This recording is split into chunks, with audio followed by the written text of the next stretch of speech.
హనుమాన్ జంక్షన్లో ట్రాఫిక్ పూర్తిగా స్తంభించే పరిస్థితులు కనిపిస్తున్నాయి. రేపు జరగనున్న హనుమాన్ జయంతి వేడుకల నేపథ్యంలో గత 12 రోజులుగా భారీ ఏర్పాట్లు కొనసాగుతున్నాయి. భక్తుల రద్దీ రోజురోజుకు పెరుగుతుండటంతో వాహనాల రాకపోకలకు తీవ్ర అంతరాయం ఏర్పడుతోంది. అభయాంజనేయ స్వామి దేవస్థానం కృష్ణా, ఏలూరు జిల్లాల సరిహద్దుల్లో ఉండటంతో హనుమాన్ జంక్షన్ పోలీసులకు ఇది పెద్ద సవాల్గా మారింది.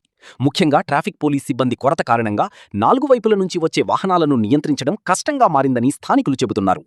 ఇదే పరిస్థితి కొనసాగితే రేపు హనుమాన్ జయంతి రోజు భక్తుల కోలాహలం, వాహనాల రద్దీతో హనుమాన్ జంక్షన్ 4 రోడ్లు పూర్తిగా స్తంభించే ప్రమాదం ఉందని ఆందోళన వ్యక్తమవుతోంది. భారీ వాహనాలను పట్టణంలోకి అనుమతించకుండా ప్రత్యామ్నాయ మార్గాలు ఏర్పాటు చేయాలని ప్రజలు అధికారులను కోరుతున్నారు.